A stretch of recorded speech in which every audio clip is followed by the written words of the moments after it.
बंगाल है किसका? ये जो क्षेत्र है ये किसका है? ये समझना होगा ये क्षेत्र है किसका। देखिए, बंगाल हो या जितने भी क्षेत्र हैं, भारत का अधिकतर हिस्सा मुगलों का ही क्षेत्र है।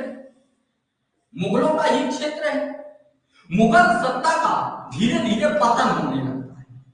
क्या होने लगता है? मुगल सत्ता का धीरे धीरे पतन होने लगता है। तो क्षेत्रीय राज्य उभर के आए, जैसे अवध हो गया, जैसे कि आप देखेंगे हैदराबाद हो गया, जैसे कि आप देखेंगे बंगाल हो गया, जैसे कई क्षेत्र आपको देखने को मिलेंगे। ठीक है, क्या उभर के आ रहे? ये क्षेत्रीय जो वहां के सूबेदार थे, जो वहां के भू राजस्व वसूलते थे, जिनके क्षेत्र में वो अधिकार था, वो क्षेत्र का अधिकार था, उन्हीं क्षेत्र वही भू राजस्व वसूलने वाले कर्मचारियों ने क्या किया? उस राज्य को स्वतंत्र करवा लिया और अपने हाथ में सत्ता ली। यानी कि वहां के नवाब या राजा, चाहे हैदराबाद की बात करें, चाहे अवध की बात करें, चाहे बंगाल की बात करें, चाहे सिंध की बात करें, जितना भी, तो सवाल अगर ये आए कि बंगाल किसका क्षेत्र है, तो आप कहेंगे मुगलों का क्षेत्र है। किसका है? मुगलों का। मुगलों ने अपना एक सूबेदार यहां पर किसे, उसका नाम क्या हो जाता है, मुर्शीद कुली खान को नियुक्त किया। मुगलों ने अपना सूबेदार मुर्शीद कुली खान इसको यहां का बंगाल का सूबेदार नियुक्त किया। जैसे धीरे धीरे मुगल शक्ति कमजोर होने लगी, आप देखेंगे कि ये 1717 ईस्वी में यहां का बंगाल का नवाब बन जाता है। क्या बन जाता है? 1717 ईस्वी में बंगाल का नवाब बन जाता है। क्योंकि मुगलों की सत्ता कमजोर होने लगी थी, इसलिए। अब आप देख रहे होंगे कि मुगलों यहां पर एक बात को थोड़ा ध्यान से समझिएगा। हमने आपको पिछली क्लास में समझाया क्या कि ईस्ट इंडिया कंपनी किसके संरक्षण में व्यापार कर रही थी भारत में? मुगलों के। बताइएगा।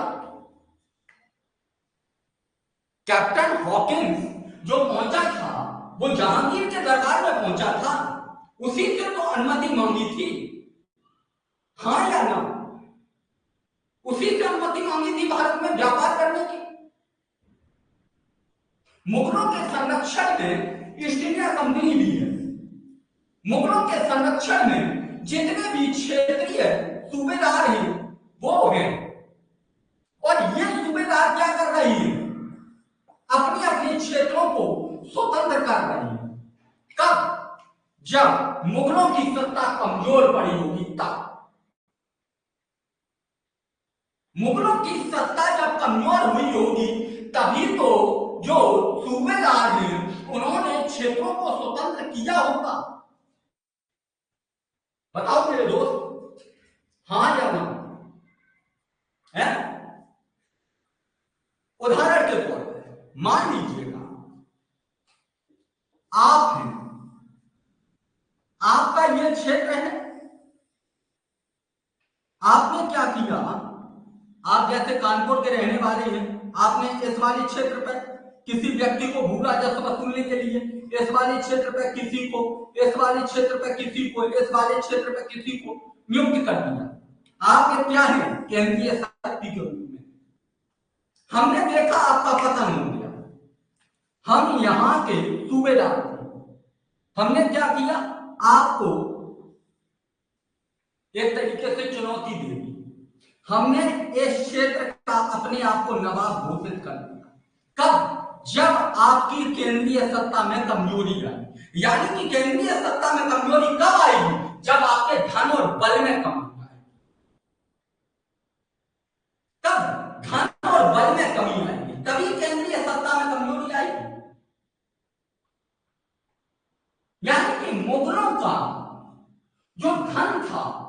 जो भू राजस्व वसूलने की जो नीति थी या जो भू राजस्व वसूला जा उसमें कमी आई, उसमें कमी आई तो सेना रखने में कमी आई, सेना का रखरखाव कम अच्छे तरीके से नहीं कर पाई। कभी तो क्षेत्रीय राजाओं ने क्या किया, अपने आप को नवाब घोषित कर दिया। अब मान लीजिएगा यहां पर कोई आपके घर में रिश्तेदार आया, रिश्तेदार आया, वो ये सारी चीजें देख रहा है कि आप ही के लोग आपकी बात नहीं मान रहे हैं, तो वो भी तो चाहेगा कि भैया हम भी तो कुछ उठाधरी कर लें। यही हुआ ईस्ट इंडिया कंपनी का, यही हुआ ईस्ट इंडिया कंपनी का। यानी कि मुगलों की केंद्रीय शक्ति कमजोर पड़ने के कारण क्षेत्रीय राजाओं ने अपने अपने क्षेत्र में क्षेत्र को स्वतंत्र कर लिया और वहां के स्वयं नवाब बन गए। और इसी चीज को ईस्ट इंडिया कंपनी के कर्मचारी बाखूबी से भांप रहे थे और उसी का फायदा उठाते हुए उन्होंने बंगाल में अपनी सत्ता को स्थापित कर दिया। अंग्रेजों ने अपनी सत्ता को स्थापित करने का एक कारण यह भी है कि क्षेत्रीय राजाओं का विस्तार होना, मुगल शक्ति का कमजोर होना, यह भी तो एक कारण बन गया। हाँ या ना, इतनी बात समझ में आई? यानी कि अगर आपसे यह सवाल आ गया कि अंग्रेजों का बंगाल में विस्तार का कारण क्या है, नंबर 1 मुगलों यानी कि केंद्रीय सत्ता का कमजोर होना, या तो ये ऑप्शन में मिलेगा या मिलेगा मुगलों के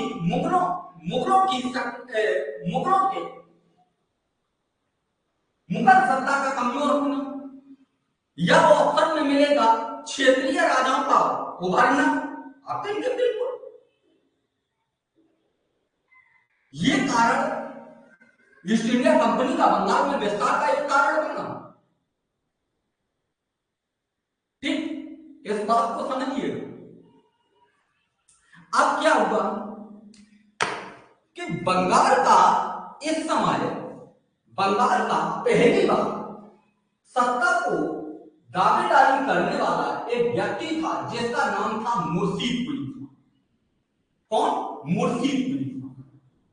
कब दावा करता है? डेट बहुत महत्वपूर्ण है, 1717 ईस्वी। 1717 ईस्वी। आप कहेंगे इस डेट पे आपने क्यों इतना हाईलाइट किया है, क्यों जोर दिया है? आप लोगों ने किताब पढ़ी 1717 ईस्वी, आप लोगों ने किताब पढ़ी हिस्ट्री की। ऐसा तो नहीं है कि कभी नहीं पढ़ा होगा, पढ़ के तो आए होंगे कभी ना कभी। आपने पढ़ा होगा कि फॉरक्सियर के द्वारा 1717 ईस्वी में बंगाल के क्षेत्र में कंपनी को सुनहरा सम्मान दिया। पढ़ा है? हाँ या नहीं बताइएगा। एक हम कह रहे हैं कि मुर्शीद कुली खान बंगाल में अपनी सत्ता 1717 ईस्वी में दावेदारी करता है, दूसरी तरफ हम कह रहे हैं कि 1717 ईस्वी में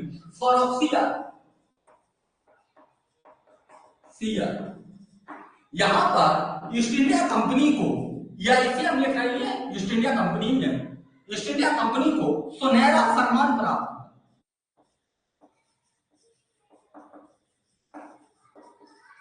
फरमान प्राप्त। सुनहरा फरमान है क्या? यानी कि बंगाल के क्षेत्र में आप फ्री व्यापार करें, यह सुनहरा फरमान दिया गया। बंगाल के क्षेत्र में क्या करेंगे? फ्री व्यापार करेंगे। अब यहां पर सोचने वाली महत्वपूर्ण बात यह हो जाती है, इस बात को भूल जाइएगा। अभी हम आपसे शुरुआत करते हैं।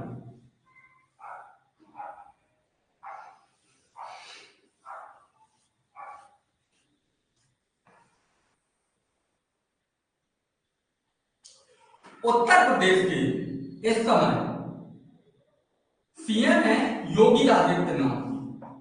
योगी योगी योगी जी मान लीजिएगा जिस दिन उत्तर प्रदेश की सत्ता स्थापित यानी गद्दी पर बैठी उसी दिन केंद्रीय शक्ति यानी कि दिल्ली के द्वारा यह कह दिया जाए कि जितनी भी व्यापारिक कंपनियां हैं वो उत्तर प्रदेश में फ्री व्यापार करेंगी, फ्री व्यापार करेंगे, किसी प्रकार का कोई टैक्स नहीं देंगे। अब यूपी गवर्नमेंट के जो मुख्यमंत्री हैं उनके पास में जो राजस्व आएगा वो व्यापार से आएगा, भू राजस्व के रूप में आएगा। यही तो दो चीजें हैं, हाँ या ना बताओ, है? या तो राजस्व के रूप में राजस्व जो आएगा भू राजस्व के रूप में या फिर व्यापार के रूप में। अब व्यापार के रूप में बंद कर दिया, भू राजस्व के रूप में आपको लाना है, तो बताइएगा बेहतर शासन चला पाएंगे योगी जी? नहीं चला पाएंगे। जिसके पास में राजस्व नहीं होगा वो कैसे बेहतर शासन चला पाएगा? नहीं चला पाएंगे। तो योगी जी और जो यहां पर उत्तर प्रदेश में व्यापारिक कंपनियां हैं उनके बीच में टकराव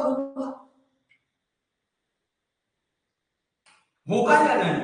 आप कहेंगे बिल्कुल होगा। योगी आदित्यनाथ हो सकता है केंद्र के द्वारा जो व्यापारिक कंपनियों के लिए नीति लाई गई है उसका विरोध करते कि हम नहीं मानते, तो दोनों के बीच में टकराव हो जाएगा। यही स्थिति बंगाल में देखने को मिली, यही स्थिति बंगाल में देखने को मिली। ये एग्जाम्पल इसलिए आपको दिया है क्योंकि इससे आप परिचित, अगर हम वहां पर इतिहास में आपको एग्जाम्पल देते चलते, वहां पर हम अपनी बात को रख देते तो हो सकता है आपके दिमाग से उड़ जाए। इसलिए हमने एग्जाम्पल के तौर पर आपके समक्ष चीजों को रखने का प्रयास किया और कुछ नहीं। ठीक, अब देखते हैं बंगाल, फिर दोबारा उसी पे बिंदु पर हमने क्या बोला? 1717 में दो घटनाएं घटित हुई। क्या? एक तो बंगाल का शासक मुर्शीद कुली खान, मुर्शीद कुली खान यहां का नवाब बनता है, नवाब बनता है। दूसरी तरफ जो केंद्रीय शक्ति है वो क्या करती है? यहां पर जो व्यापारिक कंपनियां हैं यानी कि ईस्ट इंडिया कंपनी को बंगाल के क्षेत्र में, बंगाल के क्षेत्र में फ्री व्यापार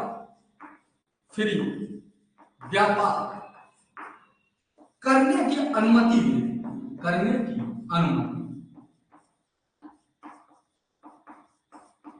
दे देते।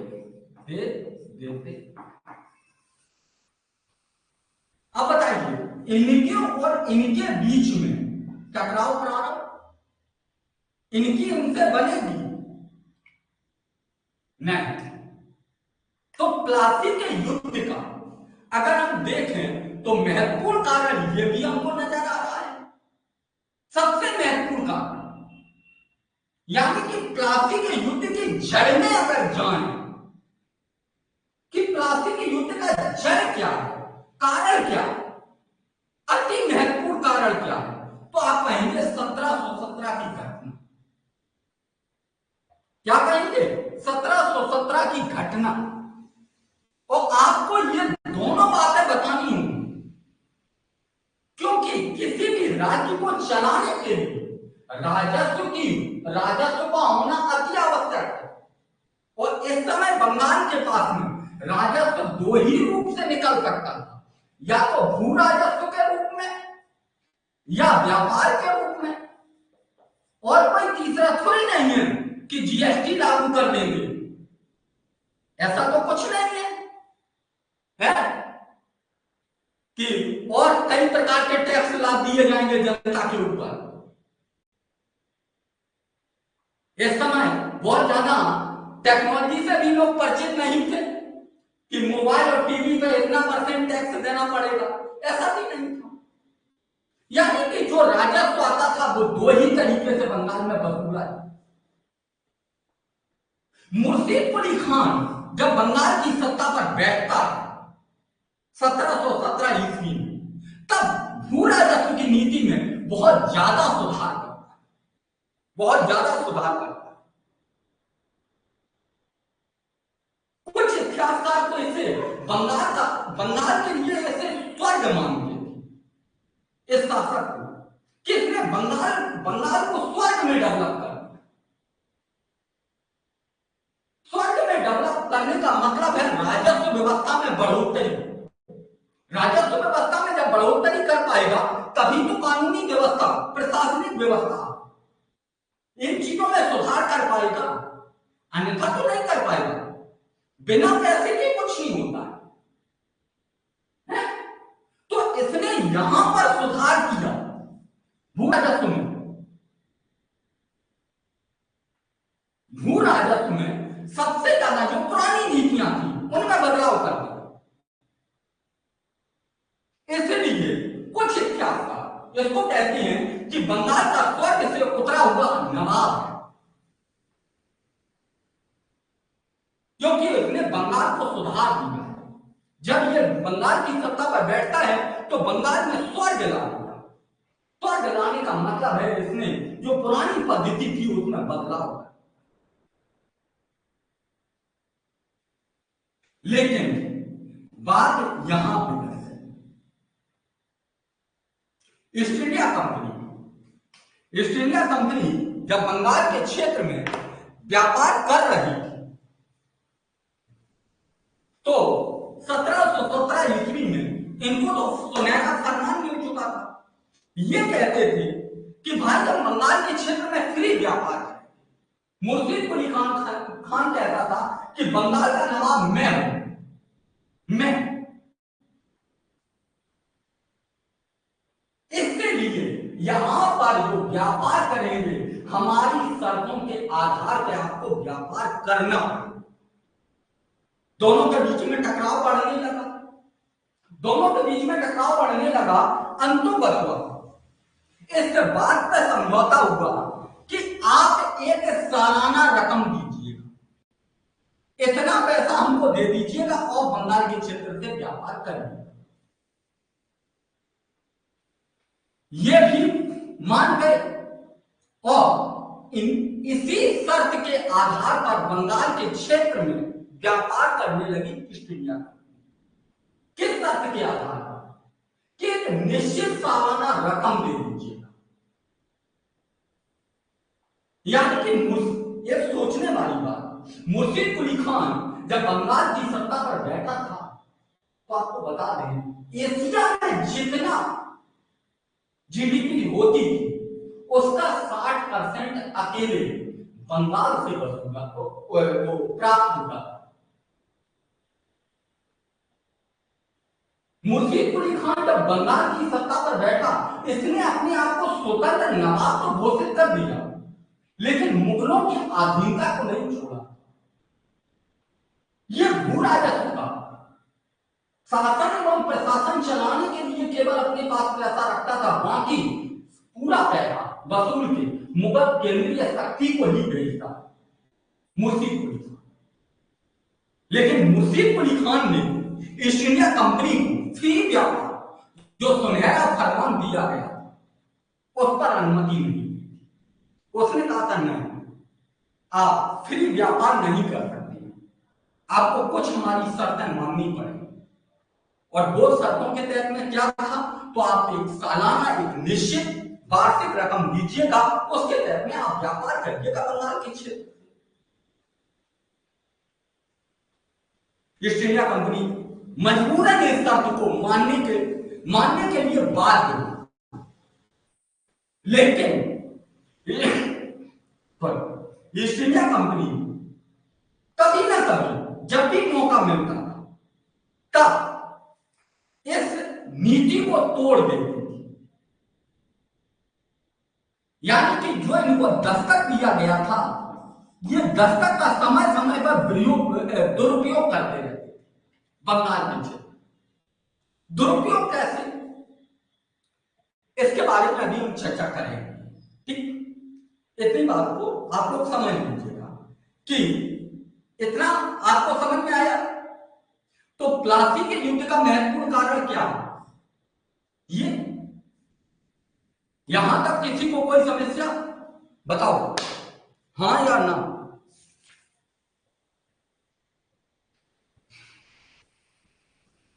बताओ भाई, किसी को कोई दिक्कत है?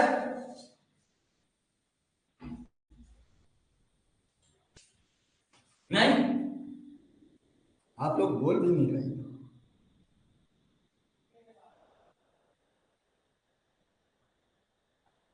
नो, ओके, चलिए।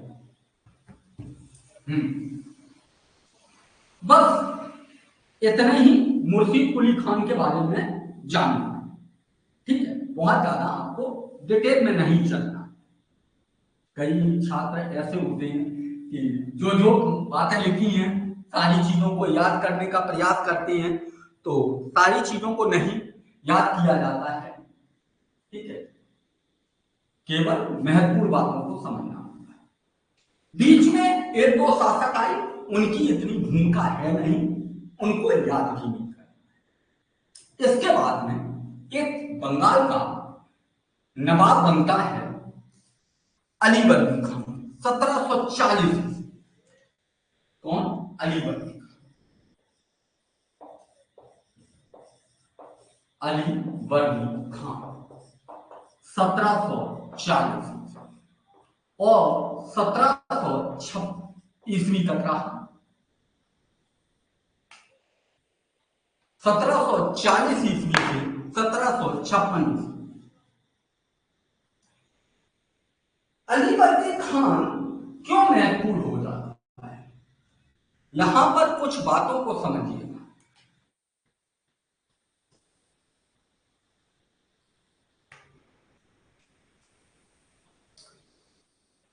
अलीवर्दी खान से पहले बंगाल का नवाब था सरफराज। कौन? सरफराज। अलीवर्दी खान से पहले बंगाल का नवाब था सरफराज। अब अलीवर्दी खान को बंगाल के क्षेत्र में बिहार भी पड़ता था, बिहार का सूबेदार बनाया गया, बिहार का सूबेदार बनाया गया। अलीवर्दी खान ने सरफराज को मार डाला।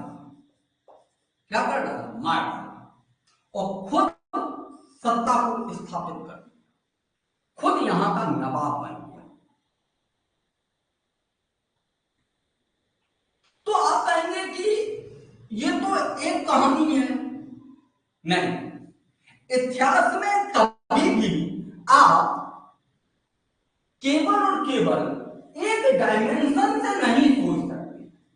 इतिहास को जब आप पढ़ते हैं तो सिक्के का दूसरा पहलू भी आपको नजर आना चाहिए। सिक्के का दूसरा पहलू क्या है? इस क्षेत्र में ईस्ट इंडिया कंपनी भी व्यापार कर रही है, उनके कर्मचारी इस घटना को देख रहे हैं कि बंगाल में जो भी शासक है वो कमजोर है, वो किसी ना किसी तरीके से सत्ता की दावेदारी कर रही है। एक घटना वो मुगलों के परिप्रेक्ष्य में देख चुके थे बंगाल के क्षेत्र में, दूसरी घटना यहां पर सरफराज के परिप्रेक्ष्य में देख चुकी।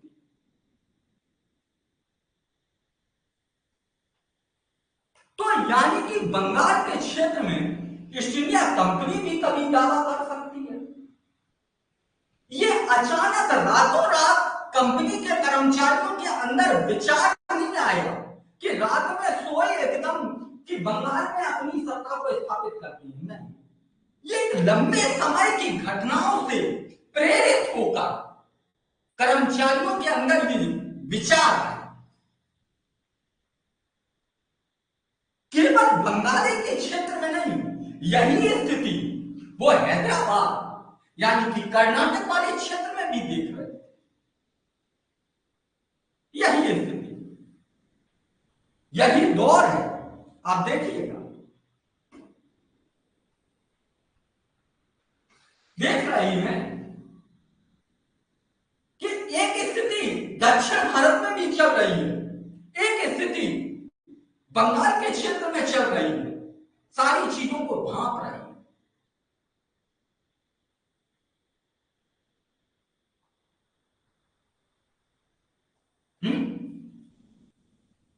लेकिन अभी चुनौती नहीं देना चाहिए।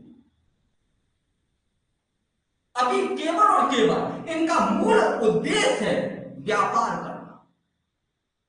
ईस्ट इंडिया कंपनी के कर्मचारियों का यहां पर साम्राज्य विस्तार का कोई उद्देश्य नहीं कि क्षेत्रीय विस्तार करेंगे, ऐसा कोई इनका उद्देश्य नहीं। इनका मूल उद्देश्य है व्यापार करना, और व्यापार का मतलब होता है ज्यादा से ज्यादा लाभ कमाना। इनका यही उद्देश्य है।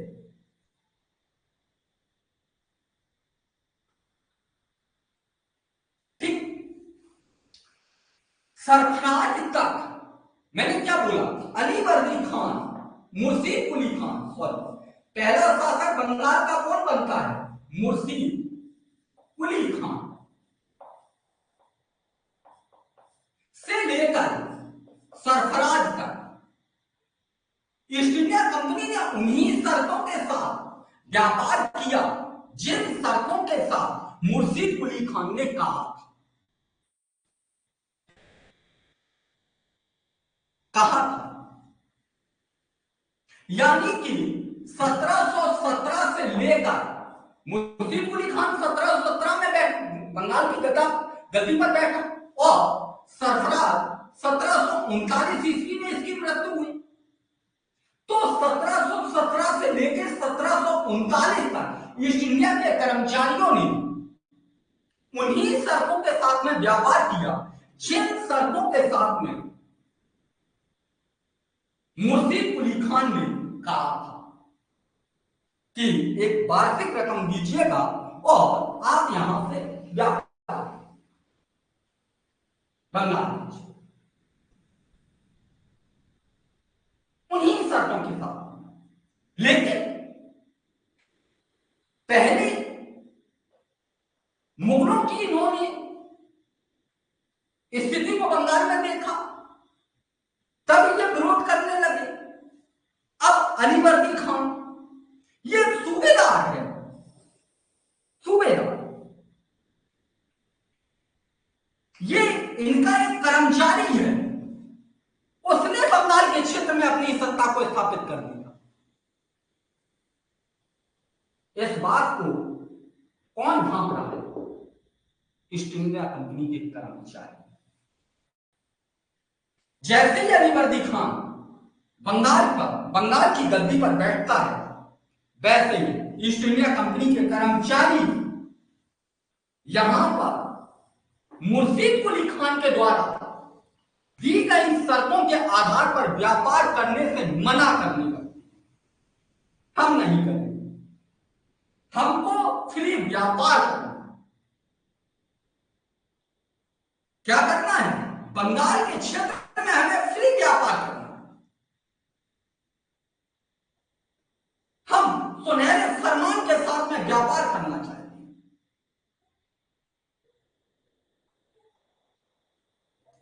लेकिन अली वर्दी खान एक योग्य व्यक्ति था, जिसने किसी तरीके से ईस्ट इंडिया कंपनी के कर्मचारियों से समझौता किया और उन्हीं शर्तों के साथ बंगाल के क्षेत्र में व्यापार करने के लिए प्रेरित किया, जिन शर्तों के साथ मुर्शीद कुली खान के साथ करते थे। लेकिन अली वर्दी खान के समय इन्होंने दस्तक का बहुत ज्यादा दुरुपयोग किया, बहुत ज्यादा दुरुपयोग किया। अली वर्दी खान को परेशान कर दिया किसने? ईस्ट इंडिया कंपनी के कर्मचारी ने। यानी कि व्यापार के लिए जो नीति लाई गई थी उसका दुरुपयोग कर लगा। आप लोग सोच रहे होंगे कि बार बार आप दस्तक की बात कर रही हो, फिर उसका दुरुपयोग की बात कर रही हो, उसको जरा समझा। हाँ चलिए, अब यहां तक के स्टेप को समझ लिया, या अली वर्दी खान हम पहला पूरा कर देते हैं या फिर हम दस्तक की बात करते हैं। अब अली वर्दी खान तो बंगाल की गद्दी पर बैठ गया और उन्हीं शर्तों के साथ में व्यापार करने के लिए मजबूर किया उसने जबरदस्ती। अब अली वर्दी खान को कोई लड़का नहीं था, यानी कि उत्तराधिकारी के रूप में कोई नहीं था। इसके 3 बेटियां थी, 3 बेटी। एक बेटी, बड़ी बेटी का नाम घसीटी बेगम था, घसीटी बेगम।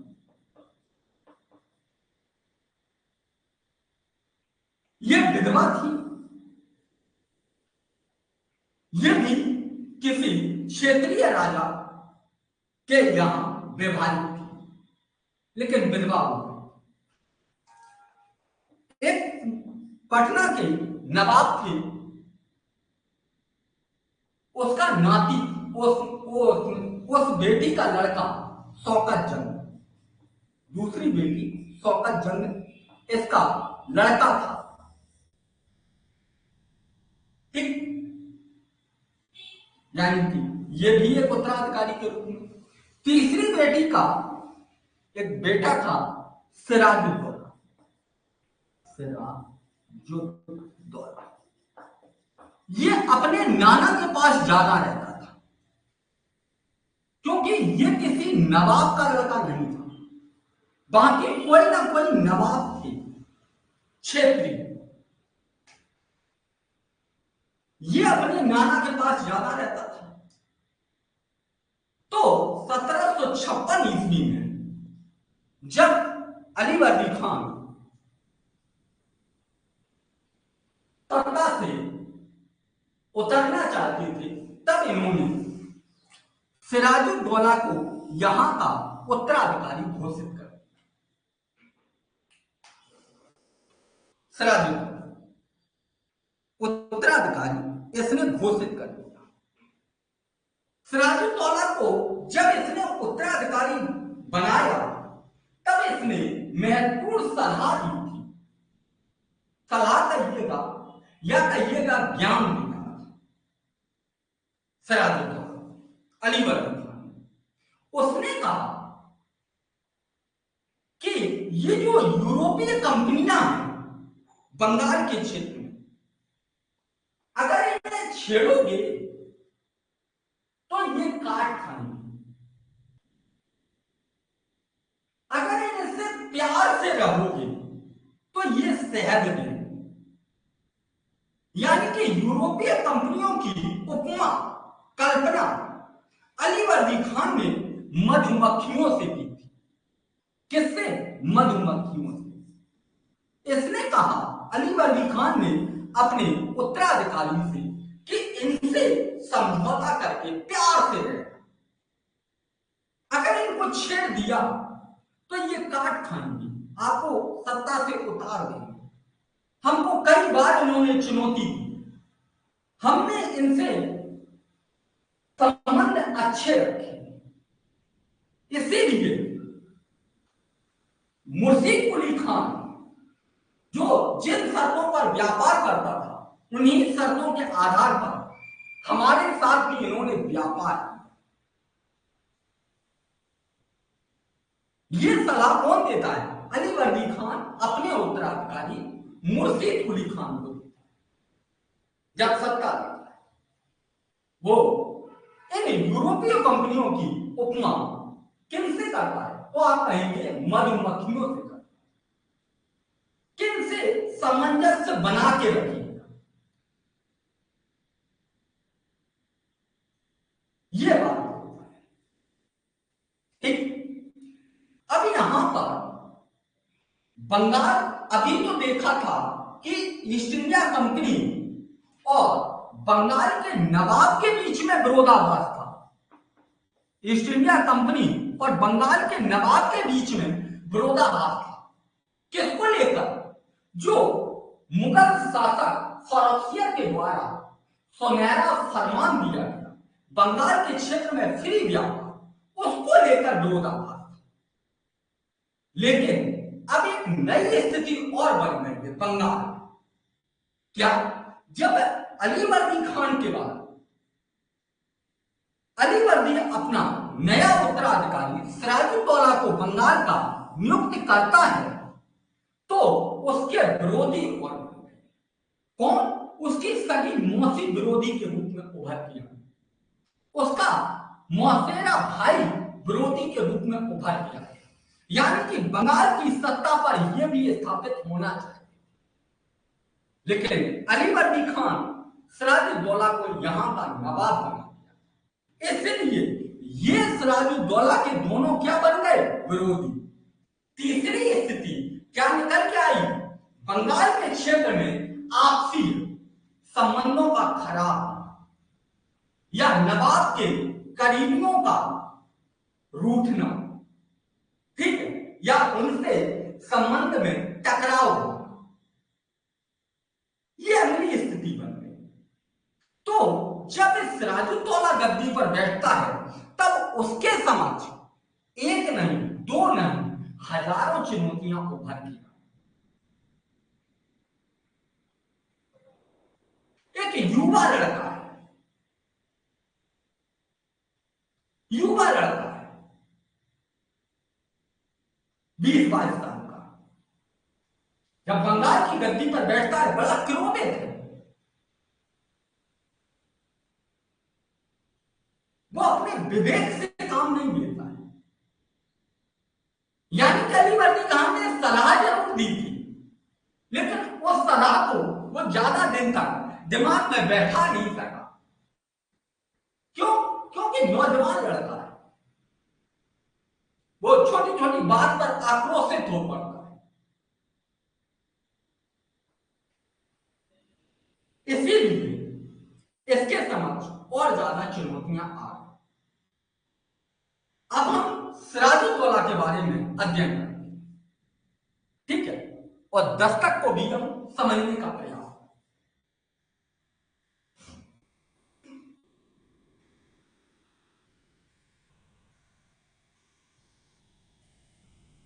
कई छात्र कहने लगते हैं कि जैसा आप बोलते हैं वैसा पीडीएफ में नहीं लिखा है।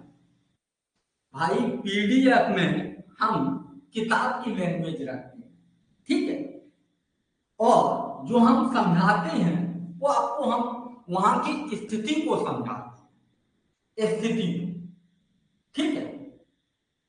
तो दोनों में अंतर नहीं है, आपके पढ़ने में अंतर है। आप क्लास को ज्यादा फोकस करिएगा, ठीक है, और क्लास को जब आप फोकस करेंगे, समझते हुए चलेंगे, तो सारी चीजें समझ में आ जाएंगी, पीडीएफ भी आपको समझ में आ जाएगी। अब चलते हैं दस्तक क्या है, जिसका हम बार बार प्रयोग कर रहे हैं। दस्तक, दस्तक क्या है? दस्तक एक तरीके का पास है। क्या है? पास।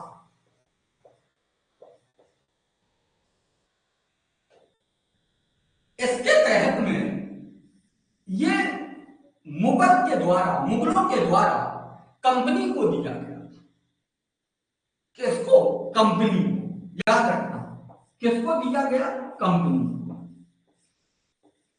इस दस्तक के तहत में बंगाल के क्षेत्र के लिए दिया गया था, पूरे बंगाल में आप फ्री व्यापार कर सकते हैं।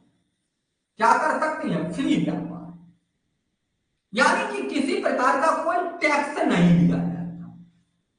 इस दस्तक के तहत में टैक्स फ्री व्यापार, टैक्स फ्री ट्रेड, ट्रेड, ठीक, बंगाल। ये कर सकती है। ये मिला किसको है? कंपनी, कंपनी को।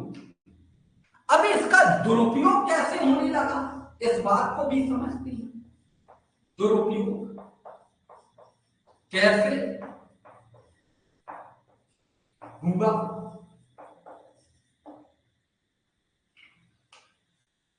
कंपनी को मिला, बंगाल के क्षेत्र में अपने भारतीय व्यापारी भी तो व्यापार कर रहे होंगे, क्षेत्रीय उद्योग भी तो होंगे। कोई टुकनिया बिक रहा है, कोई पंखा बना रहा है, कोई दुपट्टा बना रहा है, कोई साड़ी बना रहा है, कोई जेंट्स धोती बना रहा है। इसका भी तो व्यापार के आंतरिक व्यापार में हो रहा होगा, है? कंपनी तो जो व्यापार करती थी वो भारत एवं यूरोप के बीच में करती थी, यही तो कहकर आए थे, हैं? मुगलों से यही कहकर तो अनुमति मांगी थी कि भारत एवं यूरोप के बीच में हमें व्यापार चाहिए। ये तो नहीं कहा था कि हम बंगाल के अंदर व्यापार करेंगे। अब कंपनी के कर्मचारियों ने क्या किया? आंतरिक व्यापार करने लगे इस दस्तक के तहत। अब जो भारतीय व्यापारी थे, अब आपने पंखा लिया हाथ में डुलाने वाला, बिजली वाला नहीं था उस समय। हाँ, मैं सोचने लगूं कि फटाटा ले लीजिए, फटाटा नहीं लिया, ठीक है ना? सूर्या का सीलिंग फैन लिया, वो चलाने वाला पंखा लिए 200।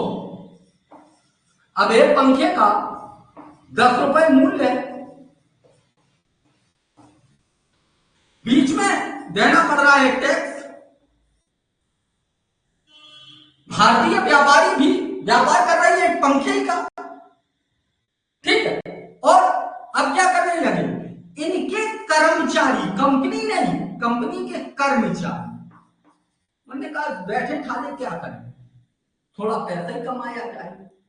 तो इन्होंने भी 200 पंखा ले लिए और भारतीय व्यापारियों ने भी 200 पंखा ले लिए। व्यापारियों ने भी 200 पंखा लिए, 10 रुपया के आधार पर 2000 का होगा कर्मचारियों का, इनका। इनको बीच में 200 रुपए टैक्स देना पड़ा। किनको? भारतीय व्यापारियों। इनको नहीं देना पड़ा, क्यों? इनके पास में तो दस्तक है, इन्होंने दिखाया कि फ्री व्यापार की अनुमति है। ठीक है, निकलो भैया, जाओ जाओ। अब ये पहुंचे बंगाल के ढाका, ढाका के बाजार में पहुंचे कर्मचारी पंखा लेकर। इन्होंने कहा कि भैया हम तो 220 का पंखा बेच रहे हैं,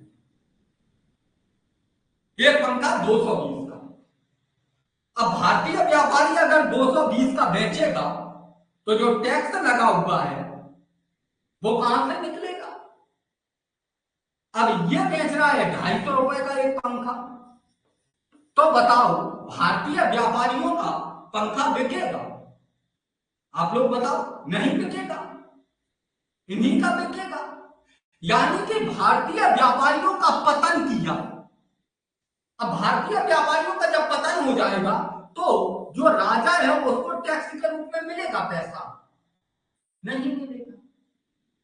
मिलेगा राजा को टैक्स के रूप में, आंतरिक व्यापार से नवाब को टैक्स मिलता था। इनको तो एक निश्चित राशि के तहत में व्यापार करने की अनुमति दी गई, लेकिन ये क्या करने लगे? आंतरिक व्यापार। तो दस्तक का दुरुपयोग कैसे होने लगा?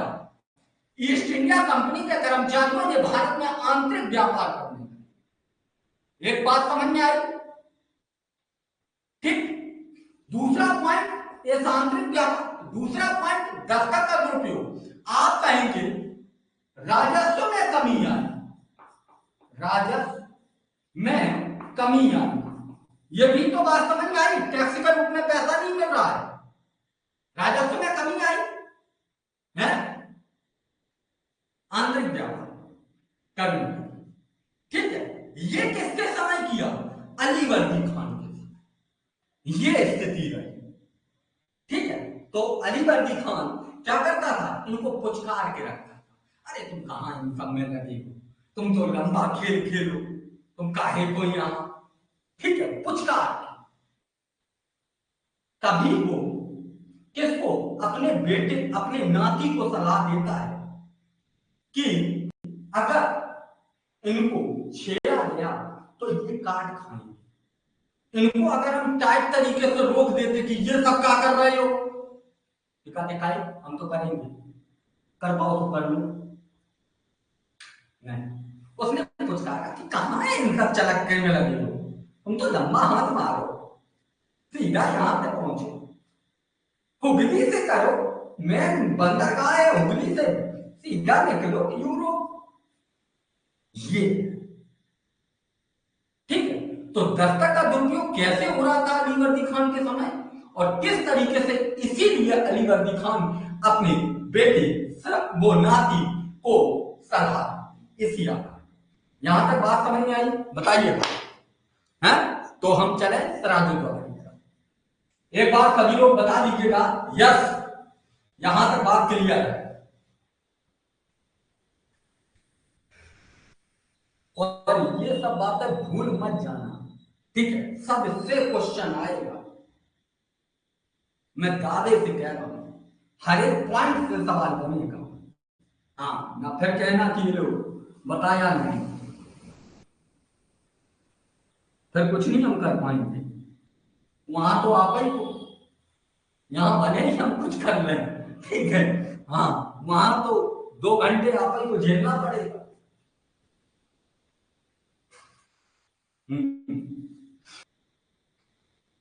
क्लियर है? ओके, चलो।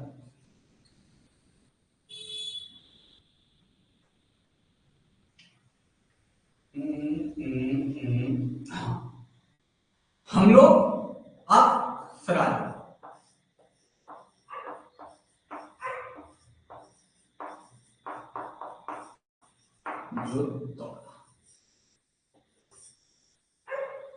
सराय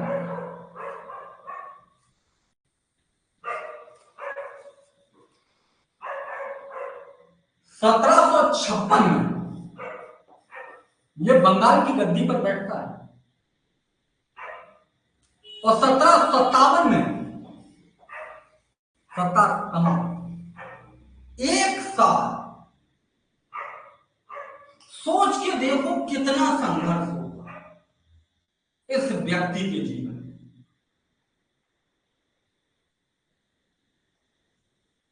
क्योंकि उस समय 5 वर्ष के लिए नियुक्त नहीं किए जाते थे, उस समय शासक कौन होता था, जिसके पास शक्ति है, पावर है, वही शासक होता था।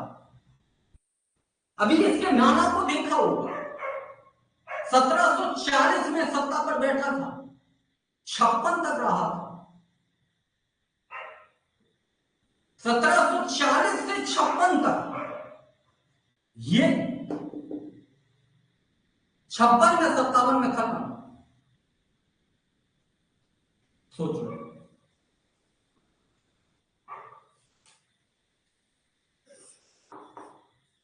क्या संघर्ष। पहली चुनौती, इसके समक्ष क्या क्या चुनौती है,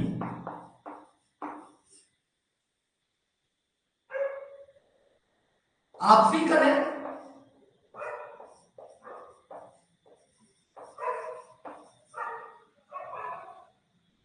किस किस के बीच में, मौसी मौसेरा भाई,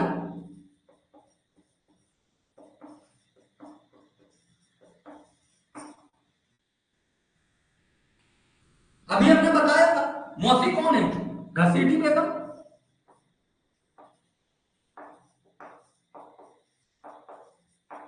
भाई कौन है, शौकत जंग,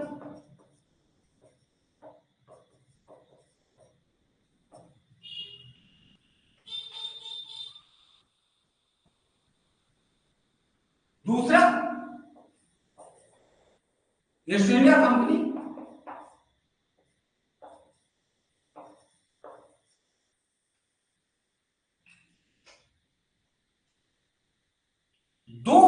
समक्ष बहुत बड़ी चुनौती है, बहुत बड़ी। आपसी कलह में मौसी भी चाहती हैं हमें बंगाल की सत्ता मिले, ये भी चाहता है मौसेरा भाई भी हमें बंगाल की सत्ता। यही तो दोनों का उद्देश्य है? और ये दोनों एक है, ठीक है। बाद में तो दोनों में हो ही जाता टकराव। इधर ईस्ट इंडिया कंपनी क्या चाहती है? बंगाल के क्षेत्र में फ्री व्यापार, बंगाल के क्षेत्र में फ्री व्यापार।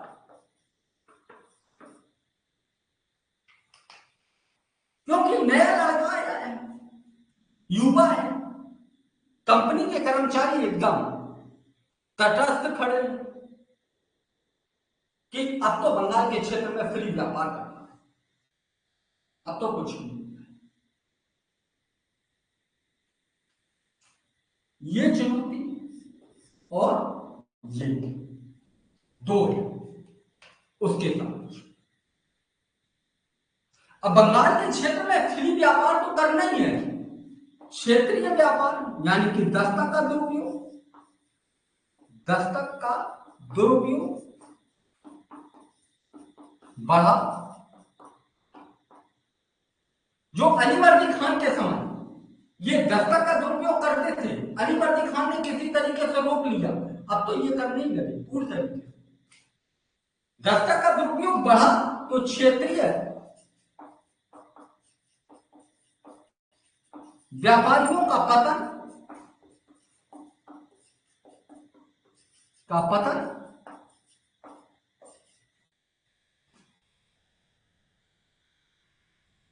क्षेत्रीय व्यापारियों का पतन तो उद्योग धंधों का पतन। बंगाल के उद्योग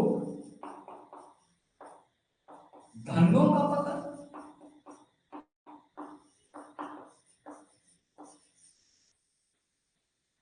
और ये सारी चीजों में पतन तो भू राजस्व में कमी।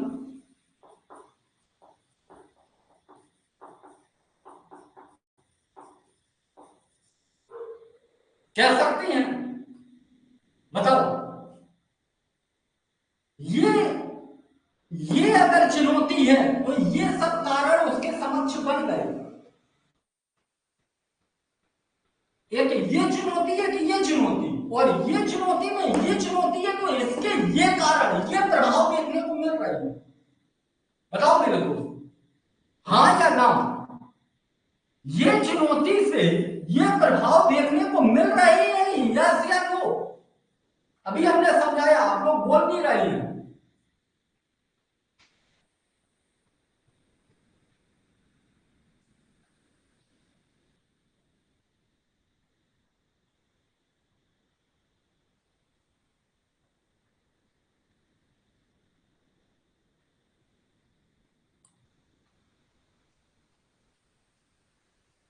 ये चीजें देखने को मिल रही होंगी। यस, बिल्कुल ठीक। तो यानी कि ये कारण भी अति महत्वपूर्ण है। ये तो है ही, ये और ज्यादा अति महत्वपूर्ण।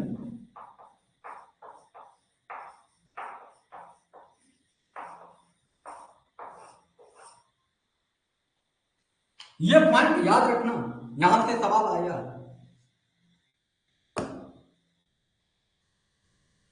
ठीक, चलते हैं पहली चुनौती की तरफ।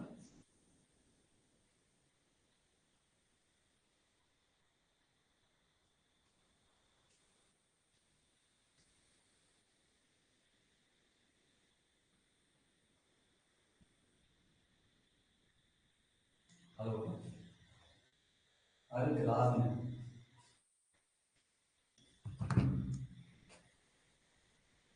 अभी हमने देखा आपसी कलह में। इस चीज को क्या ईस्ट इंडिया के कर्मचारी बंगाल के क्षेत्र में नहीं देख रहे होंगे? इस सिराजुद्दौला के समक्ष क्या चुनौतियां हैं? आपसी गृह युद्ध, आपसी कलेश फैला हुआ है। इस बात को वो देख रहे हैं, समझ रहे हैं। अच्छा,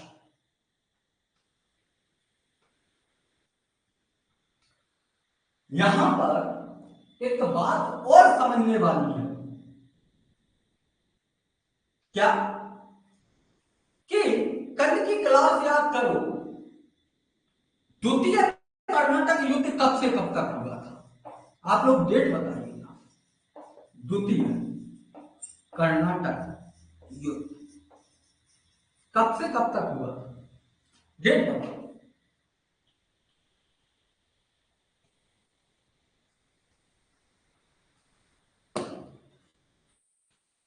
इतना अच्छे से बता रहे हैं, समझा रहे हैं एक एक बिंदु को, मुझे नहीं लगता है सवाल गलत होगा।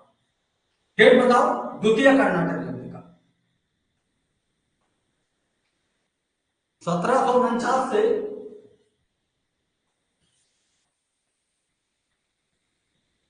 सभी लोग बताओ एक बार। यहां पर बहुत बड़ी अति महत्वपूर्ण बात छुपी हुई है।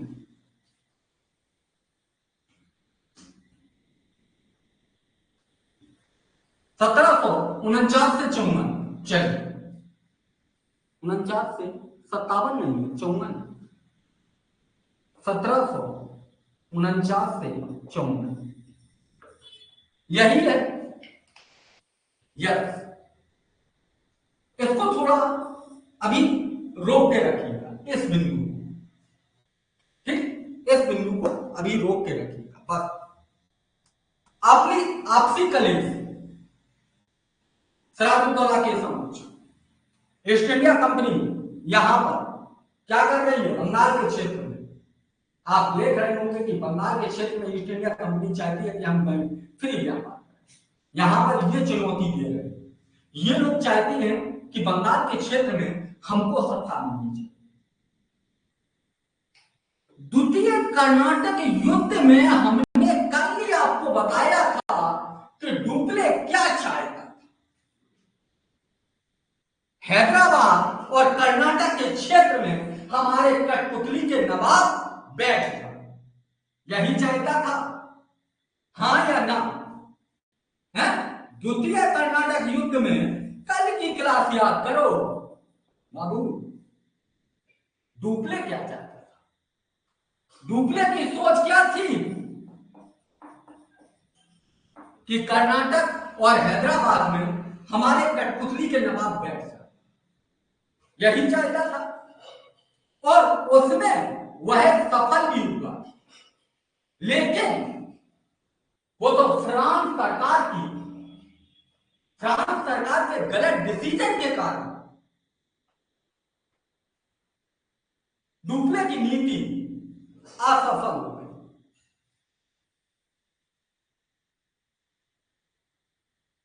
इसी नीति का प्रयोग बंगाल के कर्मचारी भी करने लगे।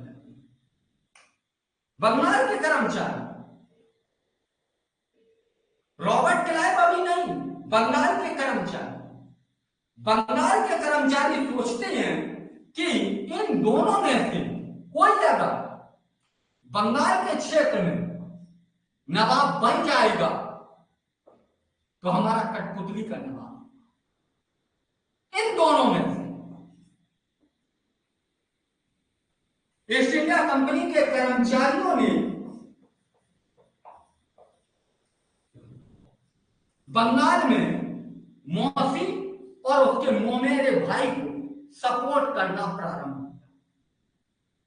किया कि हम आपके साथ खड़े हैं, आप बंगाल की सत्ता को स्थापित कीजिए,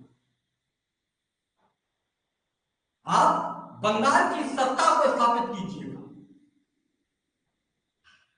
सिराजुद्दौला के और ज्यादा कंपनी दुश्मन हो गई, क्योंकि एक तरफ तो तुम काम कर ही रहे थे फ्री व्यापार, अब अब हमारे जो दुश्मन है उनसे आपने दोस्ती कर, तब तो हमें और चिढ़ आएगी, भकभकी आएगी, हमको ये लगेगा कि मिल जाओ तो रबड़िया दे तुमको, ऐसी बात स्थिति होगी। और नया लड़का है हमसे 10 साल और छोटा, जिस आयु में लोगों का एक रहता है एकदम उसी आयु में बंगाल का नवाब बना। उसने कहा कि ठीक, अब हम देखते हैं। घसीटी बेगम के ऊपर उसने हमला किया, इनका जितना धन था सब लूट लिया, लो आ इनका खात्मा खत्म। मौसी का मौसेरे भाई के ऊपर रमेड़ के मारा दौड़ा के। मनिहारी एक जगह पड़ती है, मनिहारी में इनका काम तमाम कर दिया, इनको खत्म। अपने विरोधियों को सिराजुद्दौला ने निपटा दिया।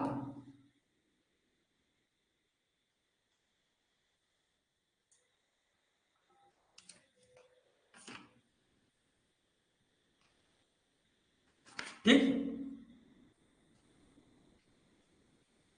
अब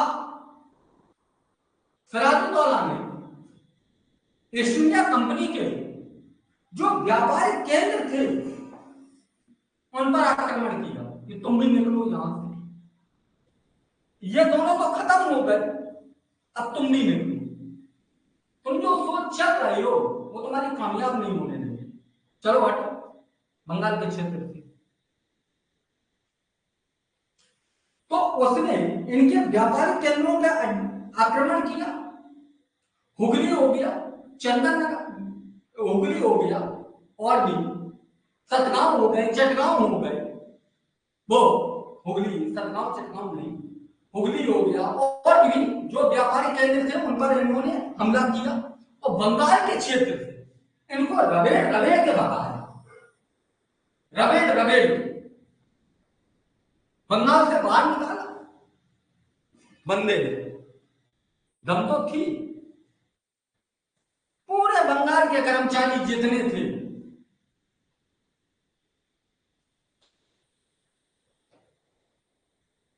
फुलटा द्वीप पर रुके जाते। कहां पर? फुलटा द्वीप, एक द्वीप पड़ता है बंगाल के क्षेत्र, वहां पर रुके जाते, बंगाल से बाहर फुलटा द्वीप पर रुके। कलकत्ता इनका मुख्य व्यापारिक केंद्र था, जैसे अलीनगर बोला जाता था, अलीनगर पर भी आक्रमण किया, इनका महत्वपूर्ण व्यापारिक केंद्र था, उसको सिराजुद्दौला ने अपने कब्जे में ले लिया। यहां पर अपना एक सुरक्षा कर्मी नियुक्त कर दिया, कौन? अमीर चंद, अमीर चंद नियुक्त कर दिया।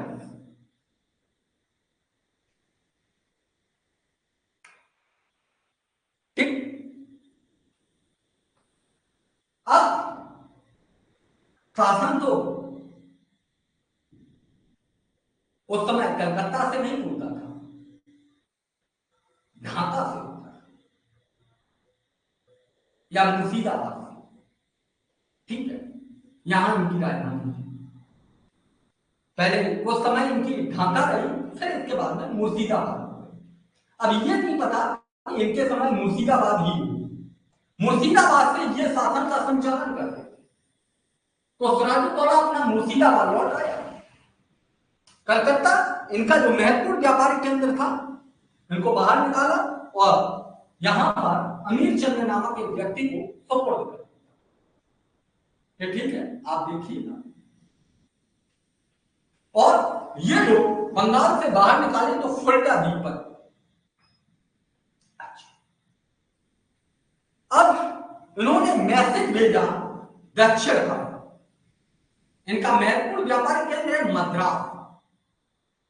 हमने आपको बताया मद्रास में इस समय इनका जो कर्मचारी है रॉबर्ट क्लाइव, जिसने द्वितीय कर्नाटक युद्ध के साथ जो डुप्ले जिस नीति को सोच रहा था उसको असफल किया।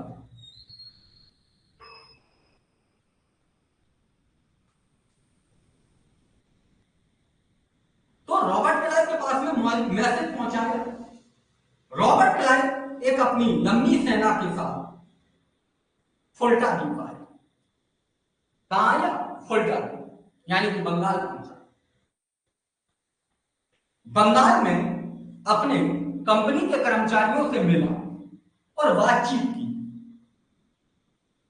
कि क्या स्थिति है बंगाल में। सिराजुद्दौला है किस टाइप का नवाब? उसने कहा बहुत क्रूर प्रवृत्ति का है। हमने तो यहां पर, इनके कर्मचारियों ने बताया रॉबर्ट क्लाइव कि हमने तो ये सोचा इसकी मौसी और इसका जो मौसेरा भाई था वो इसके विरोधी थे। हमने सोचा कि इन दोनों में से कोई बंगाल की गद्दी पर बैठ जाती है तो अपना लाभ होगा, लेकिन उसने उन दोनों को खत्म कर दिया और गुस्से में हमको बाहर निकाल दिया। रॉबर्ट क्लाइव ने कहा टेंशन मत लो, चलो कुछ ना कुछ करते हैं, इतना आसानी से नहीं बंगाल छोड़ेंगे। उसने वह अमीर चंद जो कलकत्ता का नवाब था उससे मिला रॉबर्ट क्लाइव के साथ में एक सेनापति था बॉस्टन, याद रखना कभी पूछ लिया जाए तो। रॉबर्ट क्लाइव और बॉस्टन के नेतृत्व में सेना गई थी, ठीक है। रॉबर्ट क्लाइव एक क्लर्क के रूप में था जो वहां पर एक तरीके से जवाबदेही देने के लिए गया था कि जो यहां पर युद्ध वगैरह हो रहा है तो ब्रिटिश सरकार पूछेगी, इसके लिए गया। सेना किसके नेतृत्व में गई थी? तो वॉटसन के नेतृत्व। रॉबर्ट क्लाइव अमीर चंद से मिला था, बोले बंगाल तो हमारा है, आप इसको कैसे? उन्हें कहा कि अरे तो हमारे जो नवाब है उन्होंने हमको यहाँ का संरक्षण दिया है। बोले अरे कुछ पैसे ऐसे लो, निकलो।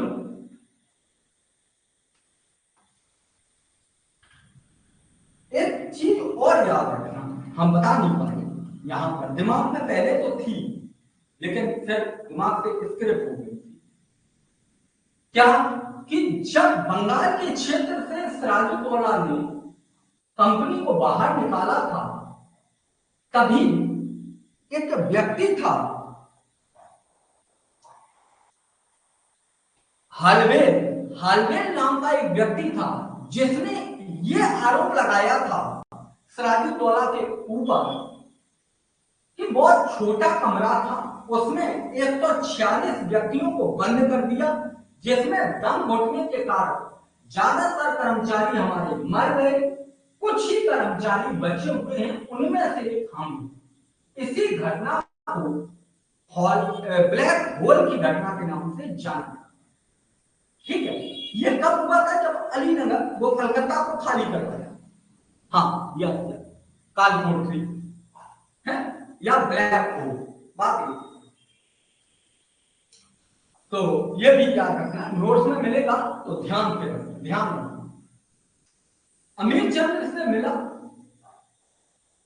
अमीर चंद ने यहां पर क्या किया कि एक समझौता हुआ अमीर चंद के बीच और रॉबर्ट क्लाइव के बीच।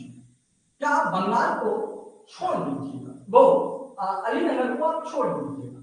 बोले ऐसे कैसे छोड़ दें? यार कुछ पैसा रहता है, यार पैसा भी ले लें तब भी तो बंगाल का शासक क्या करेगा? वैसे क्या तुमने छोड़ दिया?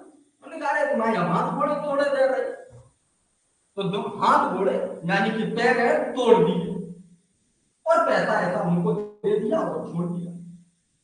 तो अलीनगर पर यहां पर अंग्रेजों ने यानी कि रॉबर्ट क्लाइव ने कब्जा किया। जब अलीनगर का कब्जा कर लिया तो यहां पर सिराजुद्दौला बुलाया और फिर यहां पर अलीनगर की संधि क्या होती है? अलीनगर की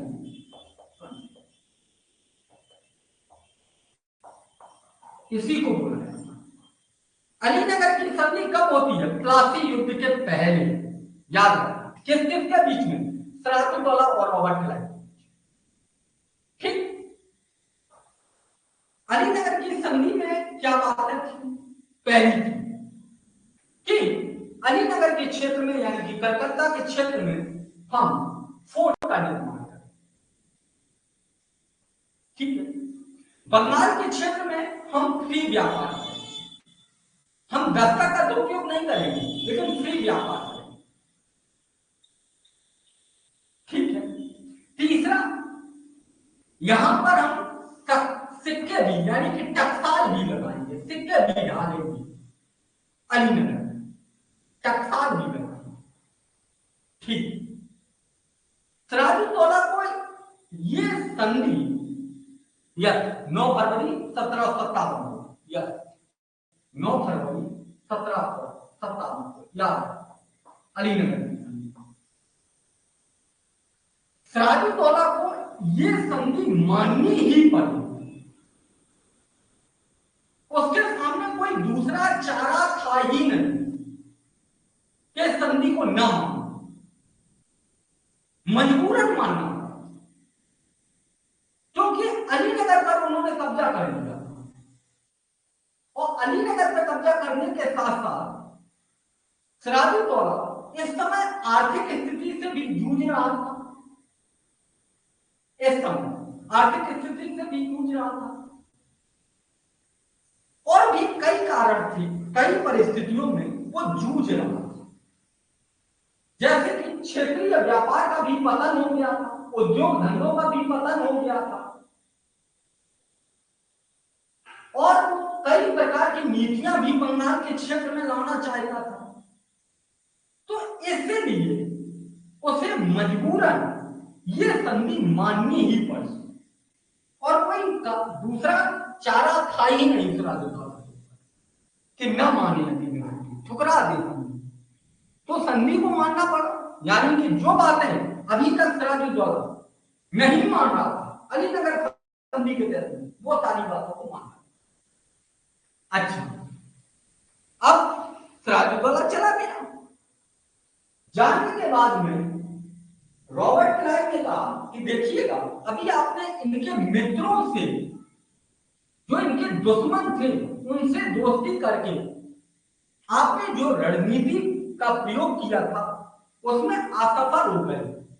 तो एक काम करते हैं, इसके जो मित्र हैं, मित्र, उनसे दोस्ती कर, मित्रों से।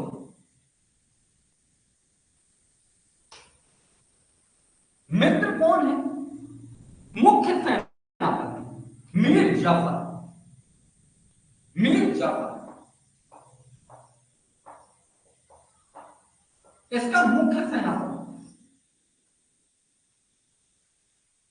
इसके और सिराजुद्दौला के बीच में एक बार कभी टकराव हो गया था किसी बात को लेकर। रॉबर्ट क्लाइव ने यही बात याद दिलाई कि बताइएगा, आपका भी सम्मान नहीं कर पाया, क्या मतलब? आप चाहें तो बंगाल के नवाब भी बन सकते हैं, लेकिन आप कहा, आप तो सेनापति बनना चाहते हैं। उन्होंने कहा नहीं, हम बंगाल के नवाब नहीं, हमको सेनापति, बस तुम सेनापति तक बनो, कहां सोच सकते हो बंगाल का नवाब बनो? क्या करना पड़ेगा? उन्हें करना कुछ नहीं, हम बताएंगे, आप बनेंगे। इनका दिमाग भरा जो तैयार। बंगाल के जो जगत सिंह थे, साहूकार थे, उनको भी तोड़ दिया। क्या आप हमारे साथ आइएगा, आपको तो फायदा ही फायदा होगा। कहां इनके पीछे लगे, इनको पैसा दे रही हो, आपको कुछ फायदा नहीं हो रहा है। यहां पैसा लगाओ, यहां लगाओ, इस क्षेत्र में आपको देखो व्यापार में लाओ, इधर लाओ, उधर लाओ, लंबे लंबे सपने दिखाए। Robert Clive. सारे लोग रॉबर्ट क्लाइव के साथ आ गए। अब इसके जो मित्र थे सिराजुद्दौला उसको मिला। अब यानी कि ये षड्यंत्र हो चुका है। अब बंगाल का नवाब बनाने का सपना मीर जफर को दिखा दिया है, तो बंगाल का नवाब बनेगा। तो इसी समय यूरोप में एक घटना घटित होती है। इसी समय यूरोप में एक घटना घटित होती है, क्या, जिसे हम सप्तवर्षीय युद्ध के नाम से जानते हैं, यानी कि तृतीय कर्नाटक युद्ध। कब से कब तक है? बताओ, तृतीय कर्नाटक युद्ध कब से कब तक?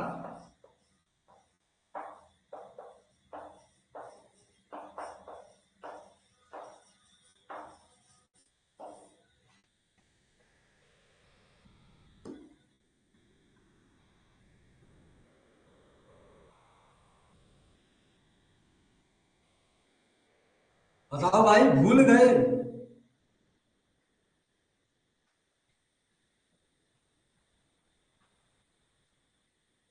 हाँ, 1756 से 63।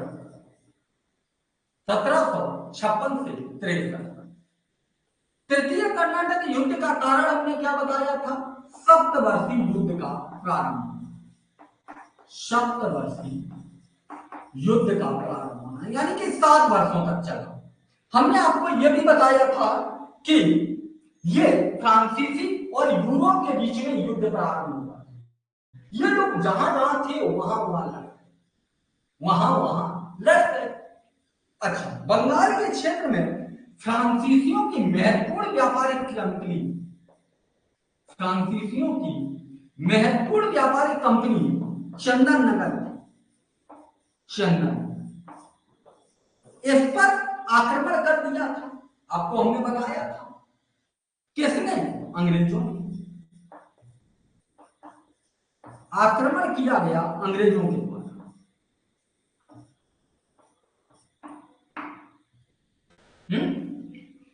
चंदन नगर पर आक्रमण किया अंग्रेजों के द्वारा। ठीक कब? 1757 में। फ्रांसीसी, ये रॉबर्ट क्लाइव ने सोच रखा था कि अगर हम इस कंपनी के ऊपर आक्रमण करेंगे तो जो फ्रांसीसी कंपनी के कर्मचारी हैं वो भाग के सिराजुद्दौला के पास जाएंगे, और सिराजुद्दौला के पास जाएंगे और सिराजुद्दौला आक्रोश में आकर हमसे बहसबाजी करेगा, हम युद्ध कर देंगे, और सिराजुद्दौला को युद्ध में हरा देंगे, और बंगाल का नवाब मीर जफर को बना देंगे। ये किसने? ये दिमाग है रॉबर्ट क्लाइव का। रॉबर्ट क्लाइव ये सोच रहा है। इसी तरीके की सोच उसने द्वितीय कर्नाटक युद्ध में दिखाई थी। रॉबर्ट क्लाइव ने उसने कहा कि डुप्ले कहां पर है? त्रिचिनापल्ली के दुर्ग पर है। डुप्ले और कौन? चंदा साहब। आप क्या करिएगा? अरकाट पर आक्रमण कीजिएगा। यह किसने कहा था? Robert Clive. रॉबर्ट क्लाइव यहां पर क्या कह रहा है बंगाल के क्षेत्र में कि चंदन नगर पर आक्रमण करोगे, सिराजुद्दौला आएगा, सिराजुद्दौला के ऊपर आक्रमण किया जाएगा, आक्रमण किया जाएगा, इसको गद्दी से उतारा, और बंगाल का नवाब मीर जफर को बनाया जाएगा, जो कि हमारा कठपुतली का नवाब। तभी एक इतिहासकार लिखते हैं कि जिस चाबी की डुप्ले दक्षिण भारत में खोज रहा था, उस चाबी को रॉबर्ट क्लाइव ने बंगाल में खोज लिया। यानी कि जो सोच डुप्ले कर्नाटक और हैदराबाद को लेकर सोच रहा था, वही सोच तो रॉबर्ट क्लाइव बंगाल के क्षेत्र में चल रहा है। हाँ? चल रहा है या नहीं?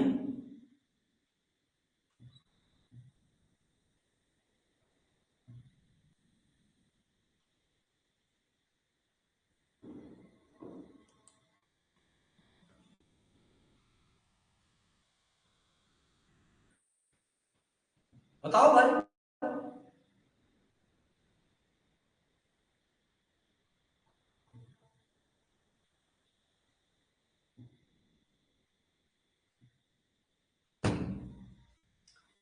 एक ही दो लोग बोल रहे हैं। चलिए, हम क्या करेंगे? चल, रॉबर्ट क्लाइव ने ये दिमाग में सोचा और रॉबर्ट क्लाइव ने चंदननगर पर आक्रमण किया। फ्रांसीसी कंपनी के कर्मचारी सिराजुद्दौला के पास भाग के गए। सिराजुद्दौला आक्रोश में आकर रॉबर्ट क्लाइव से बोला कि आपकी अभी हमने अलीनगर की संधि मान ली है, आप 3-5 किए हैं, इनसे इनसे क्या दुश्मनी थी और आपने क्यों आक्रमण किया? ये तो हमारे क्षेत्र में व्यापार कर रहे हैं, बंगाल तो हमारा क्षेत्र है, तुमको इनसे दिक्कत थी, हमसे कैसे आती? तुमको आक्रमण करने की किसने अनुमति दे दी? तुम क्यों आक्रमण किए? रॉबर्ट क्लाइव तो जानता था कि ये सब बातें होंगी। रॉबर्ट क्लाइव भी चौड़ा होने लगा, तो क्यों नहीं करेंगे? हमारा इनका संघर्ष चल रहा है, इन्होंने हमारे ऊपर आक्रमण किया, हमने इनके ऊपर कर दिया।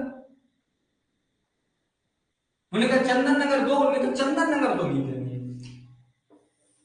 कुछ भी होता है चंदन नगर तो नहीं देंगे, और चंदन नगर नहीं, हम जितने बंगाल के क्षेत्र में व्यापारिक केंद्र हम सब पे कब्जा करेंगे। खुली चुनौती रॉबर्ट क्लाइव को दे दी। रॉबर्ट क्लाइव ने सिराजुद्दौला को दे दी खुली चुनौती। अब बताओ, एक आदमी पहले ही से तुमसे गुस्सा है, उसको डायरेक्ट चुनौती दे दोगे, और ज्यादा ये तो चाहते थे कि तुम बेटा लड़ो।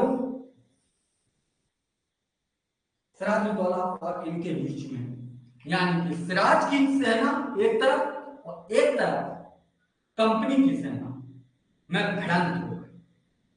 कहां? प्लासी नामक जगह पर, दोनों के बीच। इनका मुख्य सेनापति मीर जाफर लड़ इनकी तरफ से रहा था, लेकिन फायदा रॉबर्ट क्लाइव को पहुंचा, क्योंकि उसके मन में तो लड्डू अलग ही फूट रहे थे कि कुछ घंटों बाद, कुछ चंद घंटों बाद बंगाल के नवाब क्या होंगे? बंगाल के नवाब होंगे चंद घंटों बाद। इसके कुछ दो और सेनापति थे, एक मोहनलाल, एक सेनापति का नाम याद नहीं आ रहा है, मोहनलाल और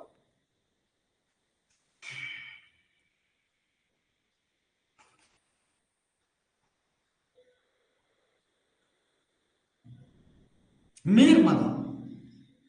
हाँ, मीर मदन नहीं,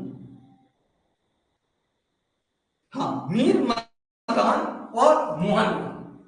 मीर मदन और मोहनलाल दो ऐसे सेनापति हैं जो सिराजुद्दौला की तरफ से लड़। हाँ, मीर मदन और मोहनलाल दो ऐसे सेनापति हैं जो सिराजुद्दौला की तरफ से लड़। ठीक ठीक है, लेकिन रॉबर्ट क्लाइव सिराजुद्दौला की तरफ से लड़ जरूर रहा है। हाँ, ठीक है, लड़ जरूर रहा है, लेकिन सहयोग किसका कर रहा है? तो आप कहेंगे रॉबर्ट क्लाइव का, रॉबर्ट क्लाइव। हाँ, लतीफ खान भी है, लेकिन लतीफ खान का बहुत ज्यादा योगदान नहीं रहा, ठीक है, इसलिए इतिहास में उसको पूछने का एक वो भी नहीं रहता है। लेकिन याद रखें, लतीफ खान भी कोई दिक्कत नहीं। सिराज जब युद्ध की स्थिति जानने के लिए, हाँ, सिराज जब युद्ध की स्थिति जानने के लिए जब युद्ध स्थल में पहुंचा, तो सिराजुद्दौला से उसने पूछा कि क्या स्थिति है युद्ध की। तो सिराजुद्दौला बोला कि देखिएगा शहजादे, हम तो युद्ध हार रहे हैं, हार रहे हैं। अच्छा अच्छा, ओके।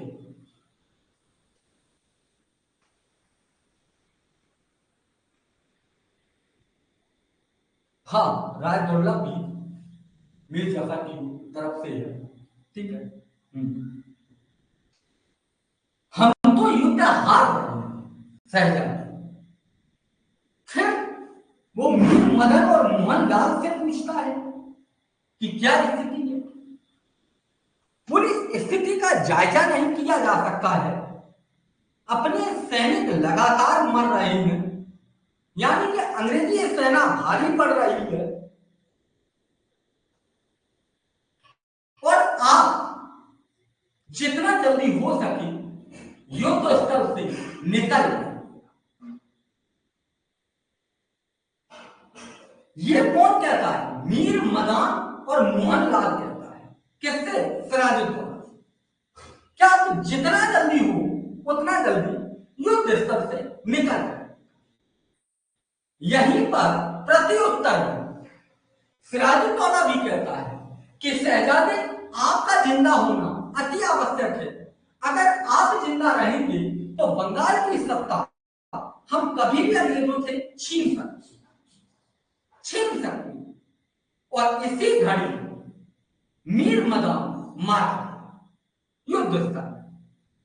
फिर इसके बाद में सिराजुद्दौला रण छोड़कर निकल जाता है, और यहीं पर जो मीर जफर का जो बेटा है मीरन, वो पीछे से जाता है, वार कर देता है, यानी कि सिराजुद्दौला की हत्या कर देता है। और जैसे ही सिराजुद्दौला की हत्या हो जाती, वैसे ही मीर जफर जो मुख्य सेनापति है, वो अपने हथियार डाल देता है और तुरंत युद्ध में हार मान लेता है। अपनी सेना से कहता है कि हथियार डाल दीजिएगा, युद्ध अंग्रेज जीतेंगे, ठीक है, और हार मान। इस तरीके से प्लासी का सिराजुद्दौला हार, जो कि एक षड्यंत्र पर रचा बना युद्ध था। ये कंपनी वास्तविक रूप से युद्ध को नहीं जीत पाई। अगर मीर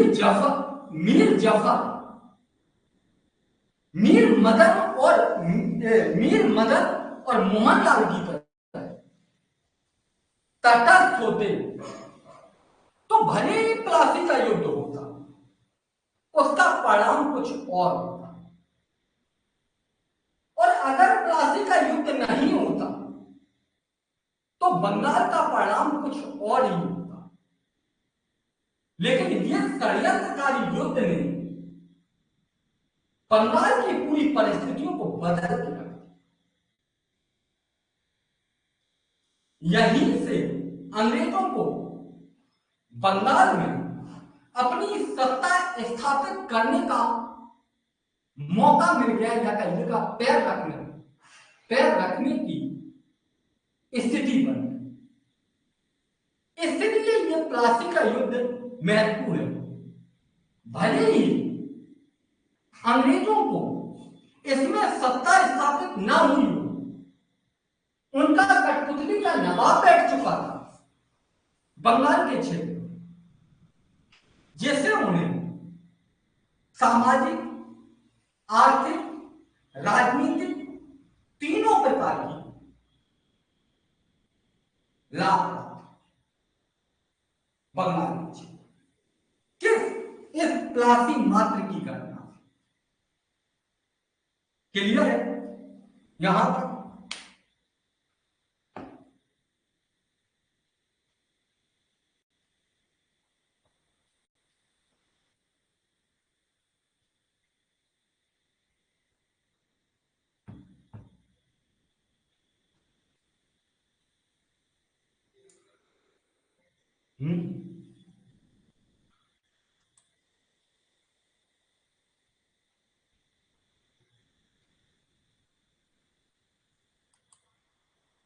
क्लियर है? एक इतिहासकार है यदुनाथ सरकार, वो कहते हैं ये प्लासी की घटना से कि मध्यकाल का अंत हुआ और आधुनिक काल की शुरुआत हुई। इसी वक्तव्य के साथ हम क्लास को आज यहीं स्थगित करते हैं। ठीक है, यहीं पर स्थगित करते हैं आज क्लास को इसी सेंटेंस के साथ, और यदुनाथ सरकार के इसी सेंटेंस के साथ कल हम क्लास को पढ़ाएंगे पुनः। आप सभी लोगों को जन्माष्टमी की बहुत बहुत शुभकामनाएं, और आप सभी लोग अच्छे से जन्माष्टमी को मनाइएगा।